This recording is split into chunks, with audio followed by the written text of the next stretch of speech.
जय हिंद दोस्तों, आ गया हूँ आपके अपने चैनल ट्रिक्स 92 पर। तो दोस्तों, यह लॉ ऑफ टॉट का शायद थर्ड वीडियो है और इसके पहले एक वीडियो डाल चुका हूँ डिफामेशन, मानहानि के बारे में। अगर किसी ने भी वो वीडियो नहीं देखा है तो वहाँ से पूरा चैप्टर उसमें कंप्लीट बताया गया है मानहानि का, तो उसको अच्छे से एक बार देख सकते हैं। आज सेकंड इसका वीडियो लेके आया हूँ इसका टॉपिक वाइज। तो आज है न्यूसेंस। इसको हिंदी में उपताप कहते हैं। एक फ्रेंच भाषा का शब्द है। यह दो शब्दों से मिलकर बना हुआ है। हिंदी में इसका मतलब होता है हानि या बाधा उत्पन्न करना होता है। ठीक है, अब बात करते हैं डेफिनेशन क्या है। तो सामान्य ने इसकी डेफिनेशन बड़ी सरल अच्छे शब्दों में बताई है। तो बताया है कि जहां प्रतिवादी अपनी भूमि से या कहीं और से ही हानिकारक वस्तुओं को बिना विधिक औचित्य के वादी की भूमि में जाने देता है, उसे ही क्या कहते हैं, न्यूसेंस कह देते हैं या उपताप कहते हैं।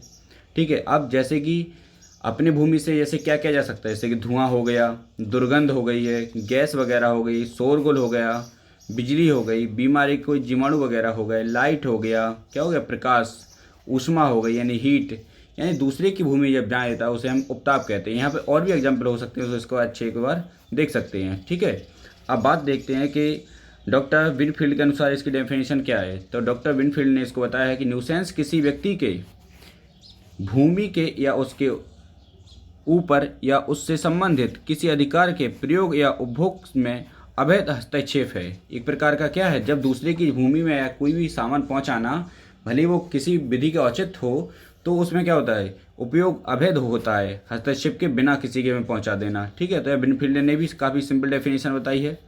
अब बात करते हैं इसके टाइप ऑफ न्यूसेंस कितने टाइप के होते हैं। तो टाइप ऑफ न्यूसेंस हम इसको दो भागों में बांट लेते हैं।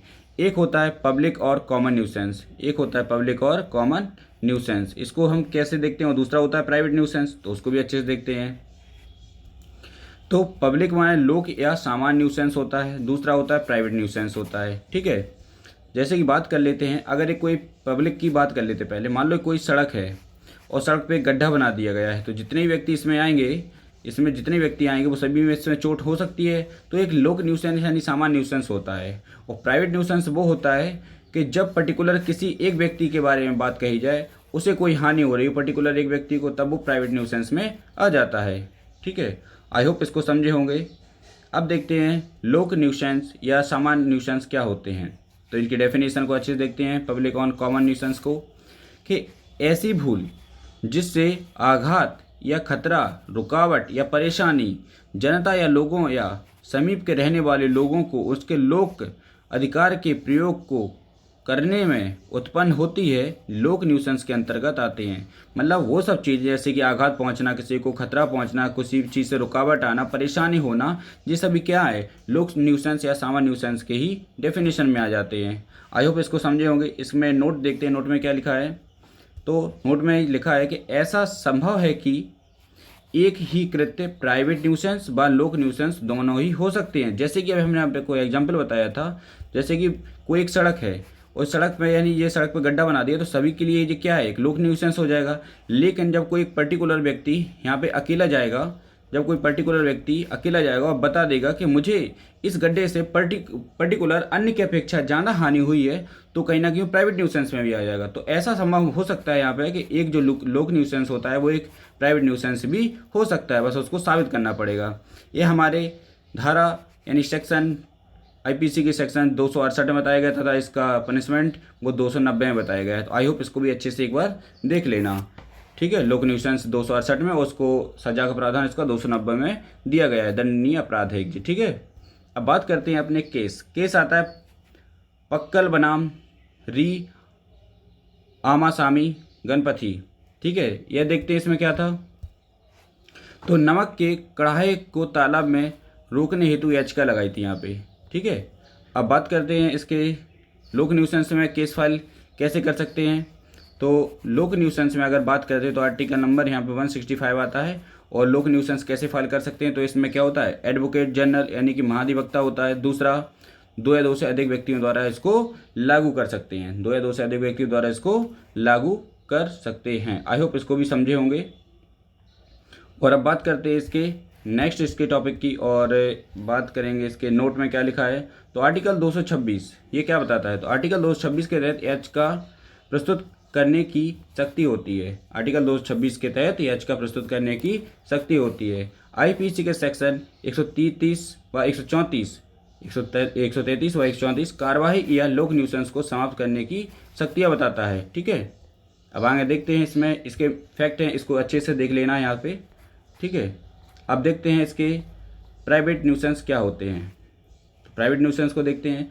बिना किसी अधिकार के दूसरे व्यक्ति की संपत्ति अधिकार में अनाधिकार हस्तक्षेप करना प्राइवेट न्यूसेंस के अंतर्गत है। मतलब जबरदस्ती किसी दूसरी की संपत्ति में हस्तक्षेप करना क्या होता है, प्राइवेट न्यूसेंस होता है। इससे किसी व्यक्ति विशेष को हानि उठानी पड़ती है, तो इससे किसी पर्टिकुलर एक व्यक्ति को ही हानि होती है, सभी को इसमें हानि नहीं होती। इसके एलिमेंट्स देखते हैं, तत्व क्या है इसके। तो इंपॉर्टेंट तत्व हैं इसके, अयुक्तियुक्त व्यवधान या हस्तक्षेप करना पहला हो जाएगा। दूसरा, हस्तक्षेप भूमि के प्रयोग अथवा उपयोग के साथ हो। तीसरा क्या हो जाएगा, विशेष क्षति होनी यहाँ पे अनिवार्य है। ठीक है, तभी वो प्राइवेट न्यूसेंस में आएगा। केस देखते हैं यहाँ पे, केस क्या है। तो प्राइवेट न्यूसेंस में केस आता है, दो प्रकार का होता है। एक होता है संपत्ति संबंधित, दूसरा होता है शारीरिक क्षति से संबंधित होता है। ठीक है, एक होता है संपत्ति से, एक होता है शारीरिक क्षति से। अब संपत्ति वाला देखते हैं, तो यहाँ पे केस था एक, सेंट हेलेंस स्मेल्टिंग कंपनी बनाम टिपिंग, और शारीरिक संपत्ति वाला था साल्टो बनाम डी हेल्ड। यहाँ पे दो केस आए थे यहाँ पे। ठीक थे, अब आगे देखते हैं इस केस में क्या हुआ था। सेंट हेलेंस वाले में, इसमें तावा कंपनी के धुएं संपत्ति खरीदने वाले को क्षति हो रही थी यहाँ पे। ठीक है, उससे संबंधित था। और साल्टो बनाम डी में क्या था, चर्च के घंटे से व्यक्ति को सोने में तकलीफ होती थी यहाँ पे। ठीक है, तो दोनों ही केस है। ठीक है, इसको एक बार अच्छे से देख लेना, अदरवाइज और भी केस हैं, इसको आप बुक से या कहीं से भी और रीड कर सकते हैं। अब यहाँ पर डिफरेंस देखते हैं, लोक न्यूसेंस और प्राइवेट न्यूसेंस में डिफरेंस अंतर क्या होते हैं। तो देखते एक साइड डाल लेते हैं लोक न्यूसेंस, दूसरा होता है प्राइवेट न्यूसेंस। तो लोक न्यूसेंस क्या बताता है, यह जनसाधारण को प्रभावित करता है। यह क्या करता है, जनसाधारण को प्रभावित करता है। और प्राइवेट न्यूसेंस क्या करता है, यह किसी व्यक्ति या कुछ व्यक्तियों को प्रभावित करता है। यह किसी पर्टिकुलर एक व्यक्ति या कुछ व्यक्तियों को प्रभावित करता है यहाँ पे। ठीक है, प्राइवेट न्यूसेंस में संपत्ति पर अधिकार रखने वाला व्यक्ति जिसे आघात पहुंचता है मुकदमा चला सकता है। यह भी यहाँ पे इम्पोर्टेंट है, तो इसको अच्छे से एक बार देख लेना। दूसरा इसमें क्या कहता है, और लोक न्यूसेंस में कि इन अवस्थाओं में अतिरिक्त अन्य प्रकार से अपने नाम से कार्रवाई नहीं कर सकता है। ठीक है, यह सदैव अपराध ही बना रहता है। इसमें क्या होता है, सदैव अपराध ही बना रहता है। यह क्या होता है, यह कुछ परिस्थितियों में अपराध होता है। देखो, लोक न्यूसेंस में हमेशा अपराध बना रहता है, लेकिन यह कुछ परिस्थितियों में ही अपराध माना जाता है, अदरवाइज इसको नहीं माना जाता है। आगे देखते हैं, लोक न्यूसेंस अपशमन नहीं किया जा सकता। लोक न्यूसेंस क्या अपशमन नहीं किया जा सकता है। और क्षतिग्रस्त व्यक्ति प्राइवेट न्यूसेंस को समाप्त करवा सकता है। लोक न्यूसेंस में देखते हैं, लोक न्यूसेंस नुकसानी कार्रवाई नहीं होती जब तक कि विशेष क्षति साबित ना हो जाए। ठीक है, जब तक कोई विशेष क्षति ना हो जाए तब तक लोक न्यूसेंस इसको विशेष क्षति की साबित ना हो जाए तब तक नहीं कर सकते हैं। और इसमें क्या होता है, नुकसानी कार्रवाई ही की जा सकती है। नुकसानी कार्रवाई जितनी नुकसान होगा उसका कार्रवाई की जा सकती है। आगे देखते हैं, लोक न्यूसेंस में प्रभावित व्यक्ति को सिविल दांडिक दोनों प्रकार की कार्रवाई करने का अवसर मिलता है। सिविल और दांडिक यानी कि क्रिमिनल और सिविल वाला। दूसरा इसमें देखते हैं, इसमें केवल सिविल न्यायालय में नुकसानी की कार्रवाई की जा सकती है, इसको क्राइम में नहीं जोड़ा जाता है। आई होप इसको समझे होंगे। आगे देखते हैं, ऐसी स्थिति जब पब्लिक न्यूसेंस में प्राइवेट व्यक्ति भी कार्रवाई कर सकता है। ऐसी स्थिति जब पब्लिक न्यूसेंस में प्राइवेट व्यक्ति भी कार्रवाई कर सकता है। इसकी आवश्यकता तो देखते हैं, आवश्यकता तो क्या होंगे इसके, विशेष क्षति होनी चाहिए। ठीक है, विशेष क्षति होनी चाहिए। दूसरा, आघात सीधा होना चाहिए। अगला, आघात वास्तविक होना चाहिए। ठीक है, आई होप इसके तीन जो एलिमेंट हैं आप भी समझ गए होंगे। अब आगे देखते हैं इसके बचाव में पक्ष, डिफेंस क्या है इसके। डिफेंस में देखते हैं, तो डिफेंस में इसके एक आता अनुदान आता है, दूसरा चिरभोग आता है, 20 वर्ष से उपभोग जो कर रहा हो, ठीक है, वो आ जाएगा इसमें।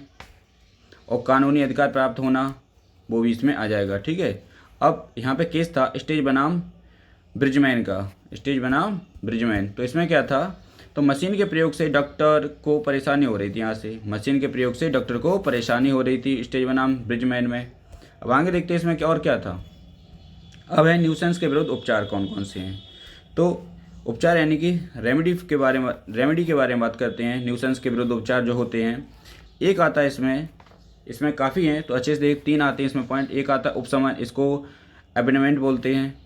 एक आता है नुकसानी, इसको डैमेज बोलते हैं। एक आता है प्रतिषेधात्मक व्यादेश, इसको प्रोहिबिटरी इंजेक्शन बोलते हैं। अब उपशमन में अबेटमेंट में क्या आता है, तो प्रभावित पक्ष द्वारा न्यूसेंस को हटा देना, ठीक है, इसमें आ जाएगा। नुकसानी में क्या होगा, तो नुकसानी का भी देख लेते हैं। नुकसानी में हम इसको अलग तरीके से, जो व्यक्ति प्रभावित होता है वह नुकसानी मांग सकता है। जो व्यक्ति क्या होता है, प्रभावित होता है, नुकसानी वह मांग सकता है। और प्रतिदेशात्मक में क्या था व्यवदेश में, कि नुकसानी उचित उपाय नहीं है, तब यह कार्य करता है, ठीक है। तो इसमें जो हो जाएगा। अब देखते हैं अपशमन आवश्यक शर्तें क्या है अपशमन की, तो वो भी देख लेते हैं। तो इसमें नंबर 1 आता है अपशमन में, अबेटमेंट में आता है, ऐसा शांतिपूर्ण ढंग से किया जाए, पहला। दूसरा हो जाएगा, ऐसा शरीर या जीवन के लिए खतरे से बाहर या बिना खतरे के किया जाए। अगला क्या है, न्यूसेंस समाप्त करने के लिए अन्य की भूमि पर जाना आवश्यक हो तो उसे सूचना दी जाए, तभी आप उसकी ज़मीन पर जा सकते हैं। अगला देखते हैं कि न्यूसेंस तथा ट्रेसपास में डिफरेंस क्या है, ठीक है, काफ़ी इंपॉर्टेंट है, यहाँ पे इसको अच्छे से एक बार देख लेना है। न्यूसेंस को हिंदी में उपताप कहते हैं और ट्रेसपास को अतिचार कहते हैं। तो आई होप इसको बहुत अच्छे समझेंगे। तो पहला देखते हैं, न्यूसेंस में हस्तक्षेप परिमाणिक होता है और हस्तक्षेप प्रत्यक्ष होता है यहाँ पर ट्रेसपास में, ठीक है। हस्तक्षेप अमूर्त पदार्थ से संबंधित होता है और यहाँ पे हस्तक्षेप तात्विक ठोस तथा मूर्त पदार्थ द्वारा होता है, टेंजिबल और यहाँ पे अनटेंजिबल, ठीक है। इसको अच्छे समझ लेना। जैसे कि इसमें आता है गैस, इसमें क्या आ जाएगा, गैस, दुर्गंध, धुआं, विद्युत प्रवाह, ये सब चीज़ें इसकी आ जाती हैं जो अनटचेबल होती हैं। और इसमें टचेबल चीज़ें आती हैं वो आप इसमें ऐड ही कर सकते हैं। तीसरा इसमें क्या है, इसमें विशिष्ट क्षति साबित किया जाना आवश्यक है न्यूसेंस में, और यह अपने आप में ही एक अनियोज्य होता है, यानी कि इसमें क्षति तो होना ही है जब दूसरे के उसमें जाएंगे तो फिर ट्रेसपास में। नोट देखते हैं, नोट में क्या लिखा है। नोट में कानून द्वारा मान्य कार्य न्यूसेंस नहीं होता, जैसे कि रेलगाड़ी चलाना एक कानूनी कार्य है। गाड़ी के चलने पर शोर कंपन होता है, स्वाभाविक परिणाम है कि जिसके कारण रेलवे कंपनी जिम्मेदार नहीं मानी जाएगी, ठीक है। अतः जिसके विरुद्ध तब तक कार्रवाई नहीं की जा सकती है जब तक यह सिद्ध ना कर दिया जाए कि शोर कंपन कम किया जा सकता था, ठीक है, तब तक इसको कार्रवाई नहीं कर सकते हैं, और साबित कर देंगे तो इसमें कार्रवाई हो जाएगी। तो आई होप न्यूसेंस का ये काफ़ी अच्छा चैप्टर था, तो इसको अच्छे से समझे होंगे। इसके आप पॉइंट वीडियो के माध्यम से लिख सकते हैं और उनको अपनी कॉपी में नोट्स भी बना सकते हैं। अगर वीडियो अच्छा लगा है तो इस वीडियो को लाइक, सब्सक्राइब, शेयर करें। Thank you. जय हिंद।